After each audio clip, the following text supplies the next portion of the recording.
Hello and welcome to AARP Alaska's Fraud Friday, a video series featuring a variety of Alaskan experts talking about fraud prevention. I, as always, am your host, Katie Dougherty, the Associate State Director of Communications at AARP Alaska, and today I am joined by Michelle Tabler, our volunteer fraud education expert. Michelle, thank you so much for joining me. Yeah, happy to be here. Thank you. And today we are talking about scams related to online shopping. I know my frequency of online shopping has really gone up in the past year as I have decreased my activity in brick and mortar stores. Michelle, what should we be looking out for? Well, one of the top reasons that people lose money to online scams was because they were enticed by the sales price. It looked cheaper than normal for what they would normally see, and so that entices them to click on it and to go into it. In virtually all of those cases, they're either going to receive items that are of lower quality, if they receive the items at all, or it's just a bogus website and they're just that's trying to get their credit card information, and they're never going to receive an item to begin with. So it's a real problem, and we're all doing it. We all know, I know victims of these types of scams, and it's just, we're spending so much time online. We're doing our shopping online, especially here in Alaska where we've lost some of our brick and mortar stores. So so it's just out there, and you've just got to know that what the legitimate websites are and what you shouldn't be doing. So I can get right into that if you. Yeah, absolutely. Tell us what we should be looking for when we talk about legitimate websites or any sort of illegitimate contact that we should know, hey, that's not right. Well, the biggest thing is if it looks too good to be true, it probably is. So that should be your first red flag that you don't want to click on something, because something is like earbuds or something are normally $200 and they're advertising them for $40 or for a certain number of people that click on it. Though that's a big red flag that's not going to be a legitimate website, because it's just not going to be happening out there. So I would just ignore that. You don't.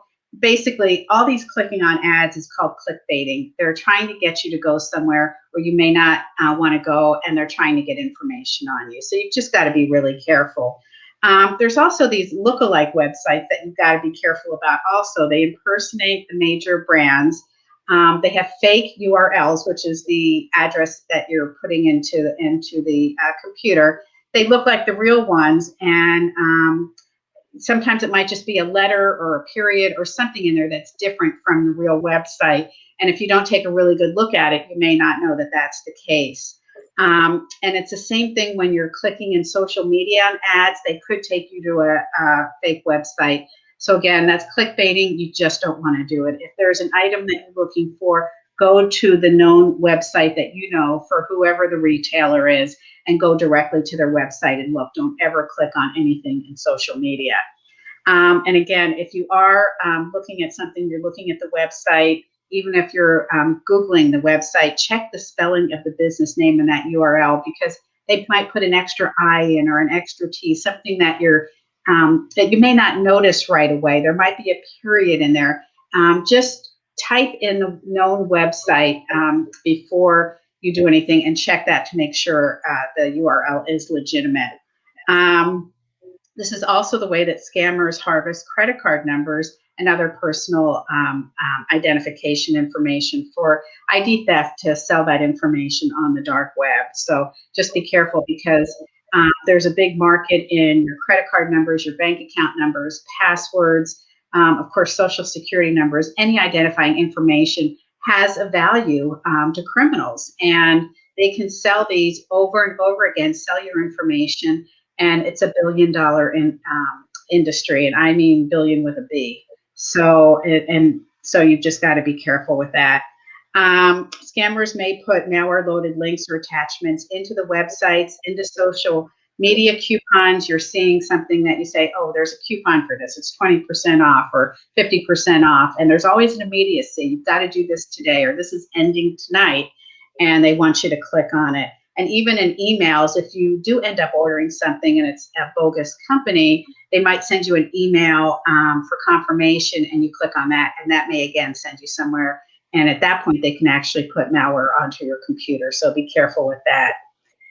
When you're looking at the website address again and you're researching to make sure it's the correct one, if you're going in anywhere where you're putting your personal identifying information, you want to make sure that the website has HTTP and then an S on the end with the lock icon, and that means it's a secure website. And make sure that each page you go to has that HTTPS if you're putting your personal information in. Also make sure that you have a secure internet connection.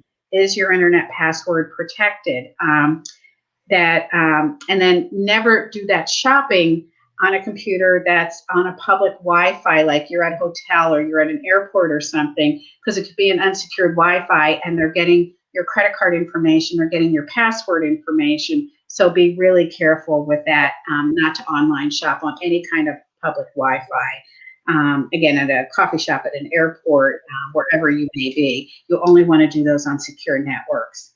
One of the biggest red flags that these online scammer companies is that this is a one-day only sale. There's immediacy to it that they want you to get to click on it right now. This ends at midnight tonight. For whatever reason, just ignore that. Again, it's probably not legitimate. They're trying to entice you to click on it, and there's a reason that they're trying to get you to do that.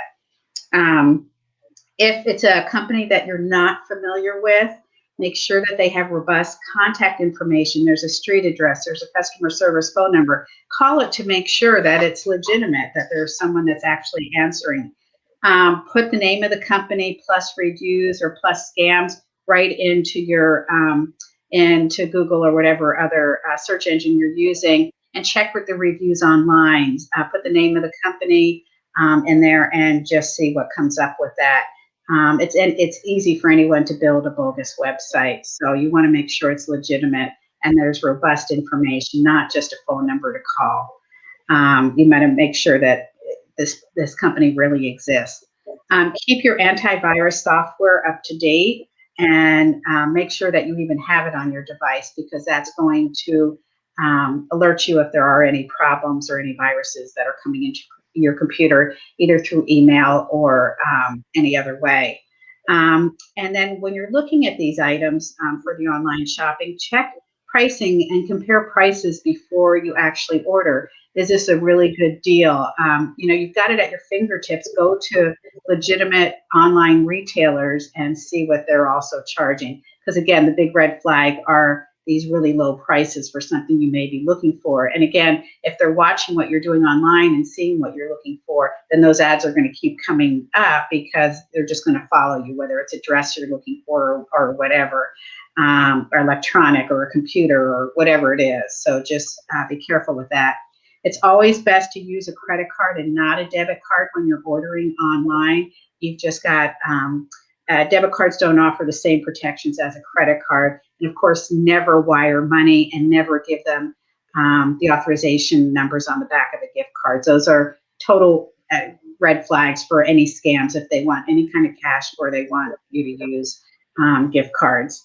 Understand any return policies. Read the fine print. Can certain items be returned because due to COVID right now? And you want to make sure that if this is a gift, that you get gift receipts on it. And be sure, just make sure and read the fine print. Beware of any unsolicited emails, text letters, or calls that you get. Don't believe anything that offers a free gift, that there's a problem with delivery. These are phishing emails or calls, and you've just got to be careful with those, especially if it's unsolicited. Also, you've got to be careful with recurring charges on those, where you might think you're just paying a one-time charge and it's something that they're going to bill you monthly. Well, thanks for those tips, Michelle. I like the information about using a credit card as opposed to a debit card while online shopping. That is a helpful tip that I can put into use tomorrow. One thing that I frequently see on Facebook or on social media is big advertisements for going out of business. It's over. We must sell all inventory. Should I trust it? Never. First of all, even if it's a legitimate company, are they going to have that item in stock after you've paid with a credit card? Second of all, again, it's creating that sense of immediacy to get you to make a decision right away. and you don't want to do that. There's other warning signs too, Katie. For example, huge discounts on hot gift items, especially when it's touted on social media posts or unfamiliar websites. Those are big red flags, just like the going out of business ones.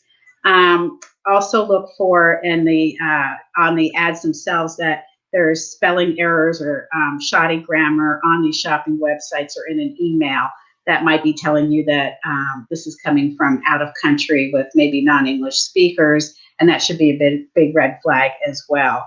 And also beware if this shopping or travel site doesn't list a phone number or a street address for the business, only an email address or a fill-in contact form. Again, you want to research, go in to your computer, put the name of the company plus reviews, and see what comes up before you use a company that you've never used before. And also beware if the site does not have any privacy policies listed. And again, another opportunity to check that HTTPS with the lock sign next to it as well, to make sure that you're using a secure website. Right. So just be careful, do your research, and don't feel pressure to make a decision right away, because that's what scammers are counting on. Yeah, that sense of urgency really just pops up over and over in our discussions about different scams. Yeah. So just stay safe out there. Absolutely. Yeah. There's a lot to look out for between the confirmation shipping emails that may be fraudulent to the going out of business ads on social media. There's a lot of red flags to look for. Well, thank you, Michelle, and thank you so much for joining us, as always, to talk about steps to protect ourselves while using the internet or taking unsolicited calls over the phone. Sorry, it's my pleasure to give the information and to keep people safe out there and to hopefully help them not become a victim. Thank you. As always, if you or a loved one suspect a scam, we encourage you to reach out to the free AARP Fraud Watch Network helpline. That number is 877-908-3360. Again, it's 877-908-3360. For more information about fraud prevention and to report scams, you can visit Ftc.gov. That's the Federal Trade Commission website. And again, that site is Ftc.gov. Stay safe and have a great day.